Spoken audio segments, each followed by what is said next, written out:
Pasca jatuhnya rezim Orde Baru di bawah pimpinan Presiden Soeharto yang lengser pada 21 Mei 1998, Indonesia mengalami proses pembentukan demokrasi meskipun berjalan setelah lebih dari 30 tahun Orde Baru berkuasa.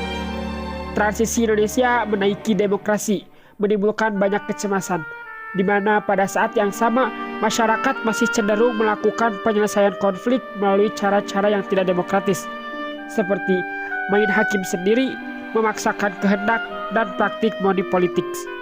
Di dalam mewujudkan demokrasi yang berkeadaban, maka peranan pendidikan kewarganegaraan dirasa sangat urgent dan mendesak sebagai pendidikan karakter bangsa Indonesia. Pendidikan kewarganegaraan tidak lepas dari realitas bangsa Indonesia saat ini yang masih awam tentang demokrasi. Secara etimologis, demokrasi terdiri dari dua kata dalam bahasa Yunani, yaitu demos yang berarti rakyat atau penduduk suatu tempat, dan kratos yang berarti kekuasaan atau kedaulatan. Dengan demikian, demokrasi secara terminologi berarti pemerintahan dari rakyat, oleh rakyat, dan untuk rakyat. Demokrasi juga dapat diartikan sebagai bentuk pemerintahan yang dipegang oleh rakyat atau rakyatlah yang mempunyai kedaulatan tertinggi. Demokrasi dapat digolongkan menjadi dua macam, yaitu demokrasi langsung dan demokrasi tidak langsung. Demokrasi langsung adalah demokrasi yang secara langsung melibatkan rakyat untuk pengambilan keputusan suatu negara. Dalam demokrasi langsung, rakyat secara langsung berpartisipasi dalam pemilihan umum dan menyampaikan kehendaknya. Sementara itu, demokrasi tidak langsung adalah demokrasi yang secara tidak langsung melibatkan rakyat suatu negara dalam pengambilan keputusan.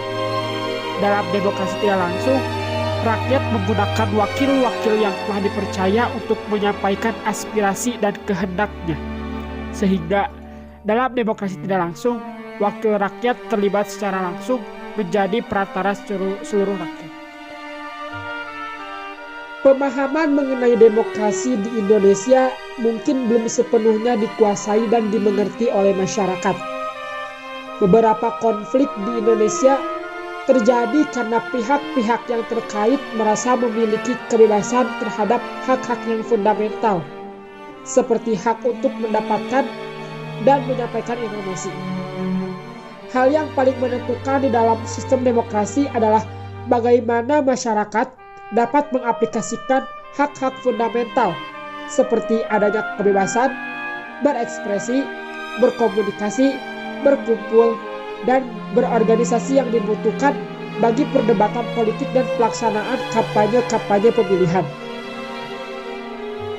Dapat disimpulkan bahwa pemerintahan demokrasi adalah pemerintahan di tangan rakyat yang mengandung pengertian tiga hal, yaitu 1. Pemerintahan dari rakyat, 2. Pemerintahan oleh rakyat, 3. Pemerintahan untuk rakyat. Tiga faktor ini merupakan tolak ukur umum dari suatu pemerintahan yang demokratis yang dapat dijelaskan sebagai berikut. Pertama, pemerintahan dari rakyat.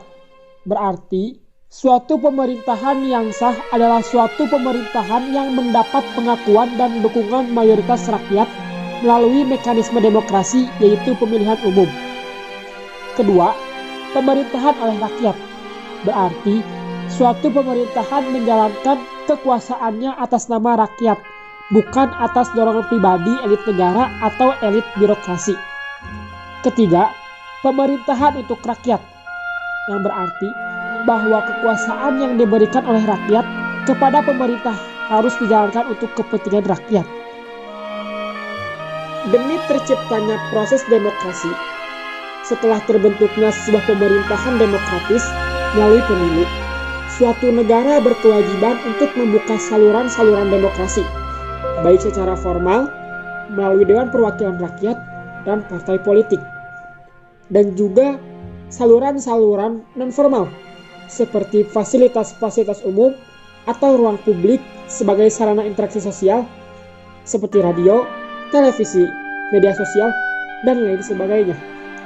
Sarana ini dapat digunakan oleh semua warga negara untuk menyalurkan pendapatnya secara bebas dan aman.